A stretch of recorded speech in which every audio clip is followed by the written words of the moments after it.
Sean Deveney is with us, Sporting News NBA writer. Boy, Sean, this thing got started with just there was more entertainment yesterday than for 2 months of the NBA playoffs, starting off with Phil Jackson being shown the door early in the morning. Yeah, free agency usually at least waits till July 1st, but no, this a lot of activity early on, and we saw it on draft week. There was certainly a lot of rumors on draft week, and maybe not quite as much action, but in the context of what we usually see, a lot of trades, a lot of things happening last week, and that's carried right on into this week as well. I expect the coming week to be much the same.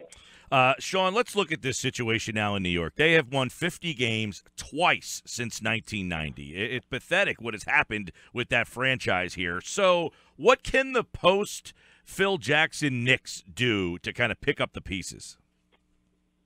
Yeah, I think they obviously you need to bring in somebody who's got some credentials into the front office. David Griffin, Masai Ujiri has been talked about, of course. You need somebody of that caliber in that job. So you start there. I think they do need to change the coach, and then that's not really a reflection on Jeff Hornacek as much as it is. They need a complete start over, and I think that includes Jeff Hornacek.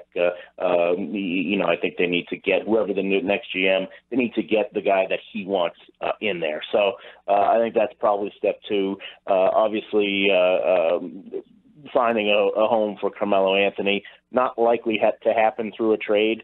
Probably going to have to buy him out. So I think that's step three. And then, just start pointing the whole thing towards Porzingis and say, okay, he's our guy. What guys are out there? What can we do to find the right players to support him and get the most out of his game? So, that still leads you to a rebuilding, but I think that's where they need to go. What do we know about Carmelo at this stage? He doesn't want to leave New York. Now he's okay with leaving New York. He wants to be bought out, but he'll only go to certain places. I mean, we've even heard Philadelphia and Washington as potential spots that he may have thought about going. So what do you know about the state of Melo at this time before free agency begins? It's going to have to be a buyout, is my guess here, and the reason I say that is, once the fact that there were at least talks and a meeting about a buyout, once that comes out, once that's in the media, I can tell you that's his people that are putting that out, and once his people are putting that out, it's kind of hard to take it back, because now all the other teams that might have interest in him are saying, well, we're not going to trade for him if they're soon going to be forced to let him walk through a buyout anyway. So that I think is sort of where that stands right now. As far as where he'll go, I think it's going to wind up being one of two places: Cleveland to play with LeBron, or Houston to go play with his good friend Chris Paul. I think that those are pretty much the leading candidates now for him. I do think he wants to be in a situation where he's playing with one of his friends. He's playing on a team with another legitimate star, and I think that's how he wants to sort of wrap up his career as he heads into sort of the last stages. Sean Deveney with us. Say, Sean, as Mike indicated, a lot of movement before we're even really before the bell's gone off. The Chris Paul trade, though, is what I want to ask you about. Give us your take on who got the better end of that deal, and what's the message with that deal from Houston? Well, look, obviously Houston comes out with the star, and the Clippers come out with, an entire roster full of folks that they now have on their back. I don't know how the Clippers going to sort all that out, but that's where they are now. So it's hard to say that the Clippers would have won that deal. But having said that, I think Houston, in making that trade, bought itself a lot of headaches. Not only the X's and O's. How do you get both of these guys on the floor and have them and find enough basketballs and figure out how to run an offense to where you can satisfy both of them? But then you also have the situation where in the locker room, that's what's that going to look like? Because James Harden in the past, he's been the alpha dog, and if you have another alpha come in, then you might have a problem. And that's, you think back to the Dwight Howard situation, of course, that was a big problem for them. And you have to wonder, look, Chris Paul has nothing but a great reputation, but he's also been in charge of whatever locker room he's been in since college. So, how is that going to work? How's that dynamic going to work? Like I said, it was a disaster when Dwight Howard was there. I'm not sure that this is something where Chris Paul and James Harden are necessarily going to automatically be on the same page. How about the next domino for Houston then? They aren't going to go into the season with just 2 stars, right? They're going to have to go after another one, right? Yeah, that's their plan. That's how they're lined up. We'll see what they're actually able to do. That still is yet to be determined. Obviously they'll make a play for Paul George. I don't think they quite have the assets to do that. They gave away, as I say, most of their team to the Clippers already, and they're not exactly loaded with picks. They'll have competition from Boston, of course. And then the Lakers are sort of looming there, too, for Paul George. So I don't see them getting Paul George, but Carmelo Anthony is definitely realistic, as I say. I think he's a guy who really does want to, has talked about playing with Chris Paul pretty much for the last 8 or 9 years, and to finally have a chance to make that happen. I think once he gets a buyout, then Houston is a place that he'd like to land. Well, you just touched on 2 names I wanted to ask you about. Paul George, of course, that name seems to come up in almost every transaction or every possible scenario that people are talking about right now. But do you think a deal involving Paul George or Carmelo Anthony will actually get done for Cleveland? They've been linked to both of those guys, but it doesn't look like either party is budging. Yeah, I mean, it's hard to see how Cleveland gets anywhere with Paul George, just because they don't have anything to really offer the Pacers, and you do have a situation where the Celtics are in position to give them a possible top 10 pick next year, and maybe another pick the following year and a player, and you're just not going to get that deal from a team like Cleveland. They just don't have those assets. So I think that Cleveland's best bet is to sort of focus on the Carmelo Anthony situation, see what happens should he get bought out, and then try to swoop in and get him on their roster, because it helps that they could do that without giving up Kevin Love. I can't see them giving up Kevin Love for Paul George. I just don't think that's a deal they want to make. So as long as that's the case, I just don't think that Cleveland really has the personnel on hand to land Paul George, and so I think focusing on Carmelo Anthony might be the best bet for them. Talking with Sean Deveney from the Sporting News, longtime NBA writer here, as free agency kicks off on Saturday, but plenty of stuff to dive into before it. All right, Gordon Hayward, Miami. Going to meet with Boston. It seems like Danny Ainge's kid is getting into it with him. I mean, this Gordon Hayward thing's going to get pretty interesting all of a sudden, and he's also going to meet with his own team, the Jazz. Yeah, and to me, it comes down to Utah and Boston. I think Miami's sort of a fallback option, and certainly a team that he wants to hear from. But you also want to when it comes down to narrowing your options and figure out where you really want to go. I think he either wants to stay and finish what he started in Utah, or go to Boston and play for Brad Stevens, who's a coach that he's known since he was a teenager. Early teams really has been recruiting him that long, first to go to Butler, and of course now here he is recruiting him all over again to come to Boston. So I think it comes down to staying in Utah or moving on to Boston. Miami, I suppose there's a small chance since he is meeting with them, but they would really have to put together an impressive offer, and I just can't see them making a pitch that's better than what Utah or Boston can put together. Sean, what has the Paul trade done for guys like Blake Griffin and J.J. Redick, who are still in L.A., kind of, sort of, they're free agents, but they're making their residency in L.A. right now? Yeah, I mean, for Redick, I don't think they were ever going to keep JJ Redick. I think they know what the market's going to be for him, and they were never going to be too comfortable paying that for him. So I think they can assume that Redick will move on.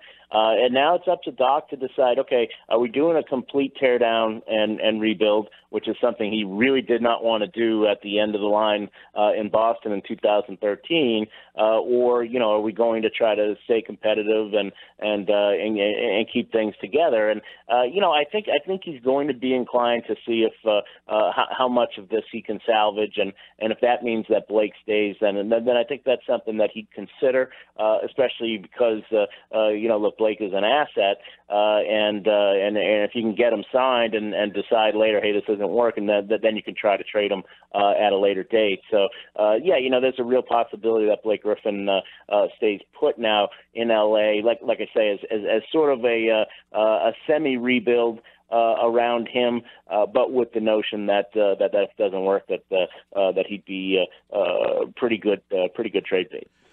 Sean, before we dive into some other things, I know you wrote an article about Jrue Holiday, which I find to be interesting, too, because in that article, you mentioned that the Sixers may have been interested before they draft Fultz, obviously, but what is the league's view of how these players are dictating where they want to go? I mean, it's not a secret, right, that Chris Paul basically held the Clippers hostage and said, I'm not playing here. You're going to have to sign me and trade me. I want my money, and I want to get out of here. Yeah, I mean, it's something that's been a hallmark of the league in the past. We haven't seen it quite as much in recent years. I mean, that's how Chris Paul wound up in L.A. to begin with. Don't forget, right? I mean, he was in New Orleans and kind of forced his way out of there. So, there's definitely leverage that players have. And that's always been there. It's just the way that the salary cap is, and the way that the spikes in the salary cap have gone over the last couple of years. We haven't necessarily seen that quite as much, but that's always been there. And I don't think there's much that the league can do about it. Obviously they always like to see players stay put, but there's not much you can do about a player who tries to force his way out. And you can always say, well, at least he gave the Clippers a chance to get something before he bolted, anyways. Let's ask you about Jrue Holiday then. How has this trade season and everything that's happened kind of trickled down to that second tier free agent? Yeah, I mean, it's tough for a lot of teams because you're almost in a position where you've got to make a move for some of these guys. And you're going to have to pay Jrue Holiday a lot, even though he's basically an above-average point guard. You might have to go near the max for him just to keep him. And you can look around. A guy like Otto Porter, for instance, is going to get that kind of money. Nerlens Noel is going to get something in the range of 4 years and nearly $90 million. And it's all because of the way things are set up. If you want to keep a guy who you want to keep long term, you got to overpay him, and it's not a great thing. It's one of the things that came out of this last CBA is that it really stratified the NBA into guys who are going to get paid a lot and guys who are going to get paid a little. It really did sort of undercut the guys in the middle and the opportunities for teams to make sensible moves for good players without paying them like they're great players. That's gone out the window, and so everybody now seems to be getting paid like a great player, whether they are or not. Yeah, we also, you look at a couple names here. We're talking with Sean Deveney from the Sporting News, covers the NBA. Here locally, Redick's name has been mentioned with the Sixers. We were hearing Ben McLemore's name today. Also, Andre Iguodala. Do you think the Sixers are an attractive landing spot for a veteran now? Yeah, I think so. I think if you're, it depends where you are in your career. if you're a guy who's made your money and had some success, then I think that mentoring role is fairly attractive there. I think players like the coach, and the fact that they are on the upswing. I think that's something that a lot of guys like. So yeah, I do think it is a benefit for the Sixers, and it's a place where players will certainly look to go. But I also think that the Sixers aren't going to be crazy in terms of how much they're going to pay, to bring in a guy like Andre Iguodala. That's just not something that they're really interested in right now. They'll certainly give a reasonable deal to a veteran. I don't think that they're going to go out and break the bank, though. Yeah, because a lot of times winning, right, it attracts. The Sixers necessarily haven't won. Many people think they might be on the brink of winning, but sometimes free agents want to see you win before they make that decision to go to you. So they're in a unique situation. Yeah, and that works both ways, and in that the front office is looking at this as though, hey, let's see how this develops. Let's see what we need before we go out and commit to a 4-year contract for a veteran. Let's see what is the veteran that we need before we decide that we go and do that. I think that's still a situation where the front office is looking at it that way.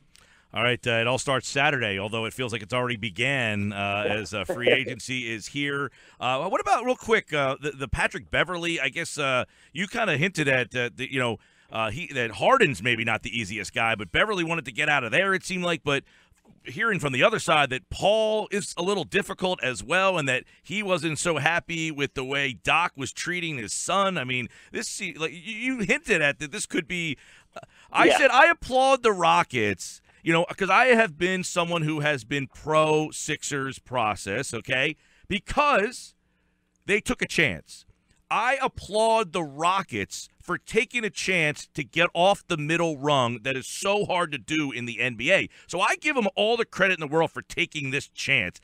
I just don't know that it's going to work. Yeah, no, and I agree. I wonder about those personalities on the floor. I wonder about them off the floor as well. You're right. Beverley certainly looked at the way the last year went, the last couple of years went, and requested a trade basically from the Rockets. And Chris Paul, like I say, he has a good reputation, but he's always been in charge. And you get in a situation where things aren't catered to him, you start to wonder, okay, is he going to be okay with that? All right, Sean, we appreciate the time as always, pal. All right, thanks, guys.